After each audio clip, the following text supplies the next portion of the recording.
Party కుటుంబ సభ్యులందరూ కూడా నా హృదయపూర్వక అభినందనలు. నాదే టికెట్ అని ఈ మధ్యంతా ప్రగల్భాలు పలుకుతున్నాడు. అయినా మేమెవరు నమ్మలేదు. సరే, ఇప్పుడు బొల్లినేని రామారావు చంద్రబాబు నాయుడుకు ట్యాక్స్ ద్వారాను లేకుంటే పెట్టి చేసి బొల్లినేని వెంకట మంది 20 మంది పోయి విజయవాడ పోయి టికెట్ సాధించుకుని వద్దామని సెలవు తీసుకుంటాను. వచ్చిన తర్వాత నీ పని నువ్వు చేసుకో రామారావు గారు అని చెప్పాడు. అందువల్ల పూర్తి నమ్మకం ఉంది. నాకే టికెట్ వస్తుంది, మీరెవరు అదే పడవద్దు, నన్ను నమ్మండి అని చెప్పాడు. మనం గెలిపించుకోవాలనుకుంటాము. అతని వల్ల మేము చాలా లబ్ధి పొందినాము, లబ్ధి పొందుతాము. ఈ గ్రామం పలాని లీడర్ తెలుసుకునేసరికి టికెట్ కాకి ఎగరేసిపోయింది. ఇది కరెక్ట్ గా ఇక్కడ దిక్కులేదు ఈ నియోజకవర్గంలో తెలుగుదేశం పార్టీకి. ఆ దిక్కులేని సమయంలో నేనున్నానని ఒక ఆపద్బాని కాడి కింద పడేసి వెళ్ళిపోయాడు. అలాంటి పరిస్థితుల్లో నేను ఉదయగిరి నియోజకవర్గంలో వచ్చా. నాకేమీ తెలీదు.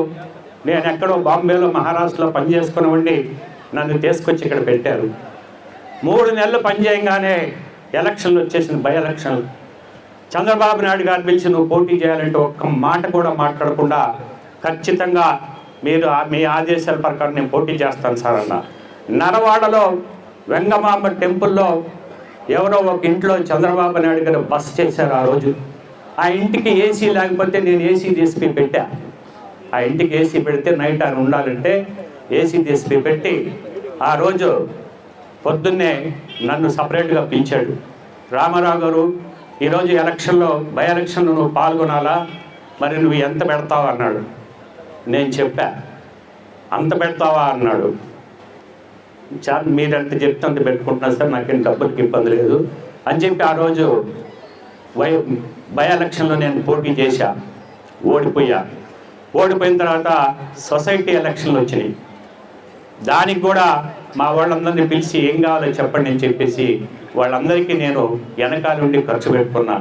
ఆ తర్వాత పంచాయతీ ఎలక్షన్లు, ఎంపీటీసీలు, జెడ్పీటీసీలు వరుసగా బై ఎలక్షన్ దగ్గర నుంచి 1.5 yearలో కంటిన్యూగా ఎలక్షన్లు, బై ఎలక్షను, సొసైటీ ఎలక్షన్లు, ఎంపీటీసీలు, జెడ్పీటీసీలు, మళ్ళీ ఎలక్షన్ 2014 జనరల్ ఎలక్షన్. అక్కడి నుంచి ఏ రోజు నేను కాన్స్టిట్యున్సీ వదిలిపోలా. కోట్లాది రూపాయలు ఖర్చు పెట్టుకున్నా. 14లో కూడా నేను టికెట్ అడగల, 19లో కూడా నేను టికెట్ అడగల. 19లో నేను వద్దని చెప్పా. నాకు వద్దు సార్, నేను నా ఇబ్బందుల్లో ఉన్నాను, నా కంపెనీ దెబ్బతింది, నేను పెట్టుకోవాలని.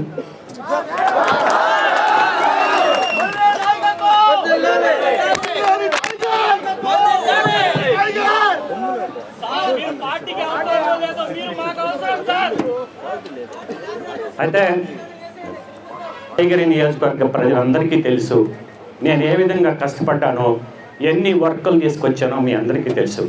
ఒకసారి చంద్రబాబు నాయుడు గారు లెటర్ తోటి నేషనల్ హైవేలో, ఆ లెటర్లో 17 వర్కులు ఉన్నాయి. రాష్ట్రం మొత్తానికి సంబంధించిన 17 వర్కులు.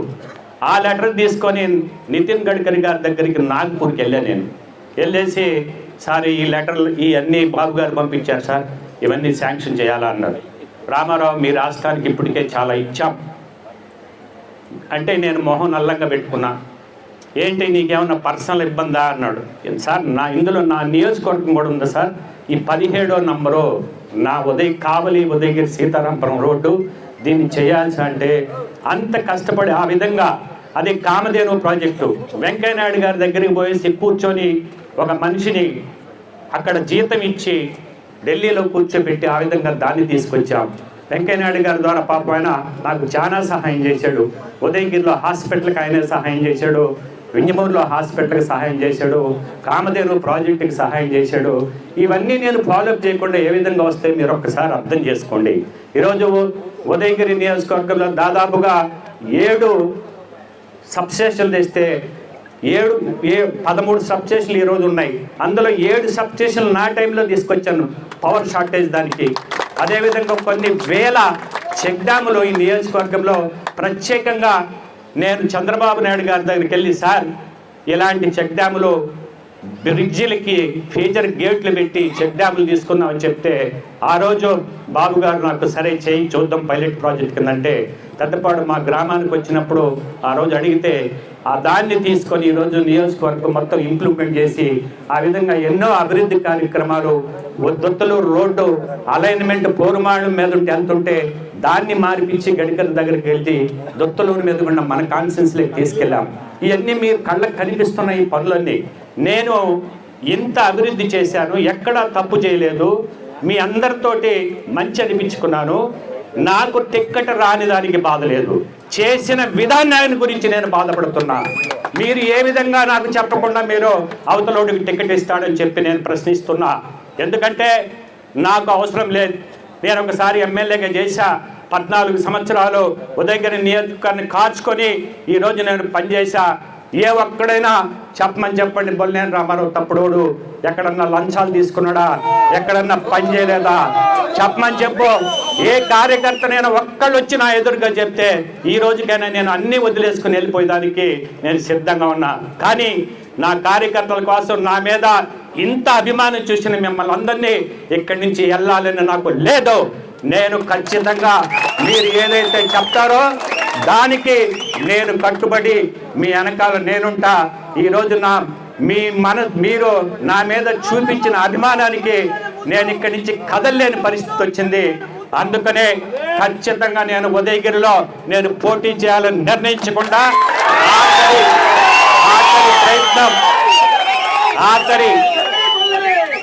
ఆఖరి ప్రయత్నంగా చంద్రబాబు నాయుడు గారిని కలుస్తాను. మీ అందరి ఆవేదనని చంద్రబాబు నాయుడు గారి ముందుకు తీసుకెళ్ళి, సార్ ఇది పరిస్థితి, మీరు మా అన్యాయం చేయొద్దు. ఇప్పుడు మీరు ఒక్కటి గుర్తుపెట్టుకోండి, నేను ఈ మధ్య పాదయాత్ర చేశా. ఉదయగిరిలో పాదయాత్ర చేస్తే ఎంత మనసు చలించిపోయిందో నాకు తెలుసు. బొంబాయి లాంటి సమ్ల ఏరియాల్లో కూడా అంత దారుణమైన పరిస్థితి ఉండదు.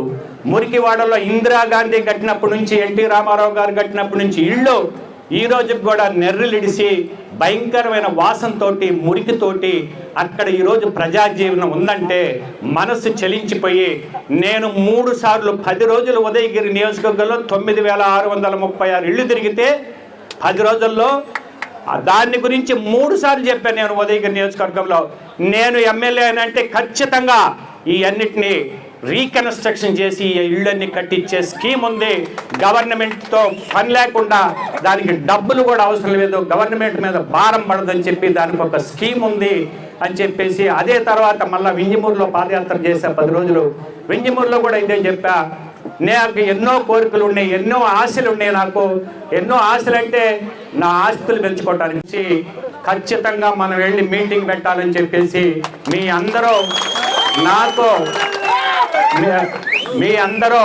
ఇంత అభిమానం చూసిన మీ అందరికీ పాదాలకి దండం పెట్టడం కూడా తక్కువ అని చెప్పేసి మీ అందరికీ తెలియజేస్తూ, నేను జరిగిన విషయాలన్నీ కూడా క్షుణ్ణంగా మీ అందరికీ తెలియజేయాల్సిన బాధ్యత నా మీద ఉంది. ఎందుకంటే మొన్న ప్రకటనకి ముందు ఉదయగిరిలో ఇదే విధంగా మనం సభ పెడితే బ్రహ్మాండంగా వచ్చారు. ఆ రోజు చాలామంది నాయకులు కొంతమంది వాళ్ళ అనుమానాలు అంటే అంతకుముందు నేను ఉదయగిరిలో మీటింగ్ పెట్టక ముందు 4 రోజుల ముందు నుంచే నాకు చాలామంది ఫోన్ చేసి, సార్ టిక్కెట్ మీకు లేదంట, మన క్యాడర్ అందరూ అధర్ని పడుతున్నారు, మీరు వచ్చి ఒక మీటింగ్ పెట్టండి అని చెప్పి నేను పెట్టా. మీటింగ్ పెట్టి నేను హైదరాబాద్కి కారులో బయలుదేరా. నరవాడ గొరవయ్య గారు, మన సుబ్బారావు వీళ్ళిద్దరు కూడా కారులో ఉన్నారు. అప్పుడు చాలామంది ఫోన్ చేసి, బొల్లేని రామారావు గారికి తెలుసు ఈ టిక్కెట్ మారుతుందని, అయినా కూడా ఆయన చెప్పట్లేదు అంటున్నారు. భగవంతుడు సాక్షిగా నాకు తెలీదు. అనుకోకుండా ఆ రోజు రాత్రి బేదా రవిచంద్ర గారు నాకు ఫోన్ చేశారు. అన్నా, నువ్వు సార్తో ఏం మాట్లాడుకున్నావు మాకు తెలియదు, కానీ నీ టిక్కెట్ మారిపోతుందని చెప్పేశాడు. ఇంకా అప్పటికప్పుడు నేను చంద్రబాబు నాయుడు గారి పిఏకి ఫోన్ చేసి కపర్తి ఆయనకి, అయ్యా నా టిక్కెట్ ఇలా మారుస్తున్నారని తెలిసింది, నాకు అర్జెంటుగా సార్ అపాయింట్మెంట్ కావాలని అడిగితే, అన్న రాత్రి ఇప్పుడు 10 అయింది, సార్ ఇంకా చాలా బిజీగా ఉన్నాడు, మరి ఏం చెప్తాడో నాకు ఎన్నింటి లోపల చెప్తామని అడిగా. అంటే కారు విజయవాడకి తిప్పుదాం అనుకున్నాం, హైదరాబాద్ పోతూ విజయవాడకి వెళ్ళిపోదాం, అక్కడ అపాయింట్మెంట్ కానీ ఉంటే అంటే అపాయింట్మెంటు రాత్రి 12:30 వరకు ఆయన సమాధానం చెప్పలా. సరే అని చెప్పి నేను హైదరాబాద్ వెళ్ళిపోయా. పొద్దున్నే చంద్రబాబు నాయుడు గారికి మెసేజ్ పెట్టా, సార్ మీరు టిక్కెట్ మార్చాలనుకుంటే మార్చుకోండి, కానీ నన్ను పిలిచి ఒక్క మాట చెప్పి మీరు ఏది చెప్పినా దానికి నేను ఆమోదయోగం తెలియజేస్తానని చెప్పేసి చంద్రబాబు నాయుడు గారికి చెప్పాను. అంటే నేను అబద్ధం చెప్పను, నాకు అవసరం కూడా లేదు.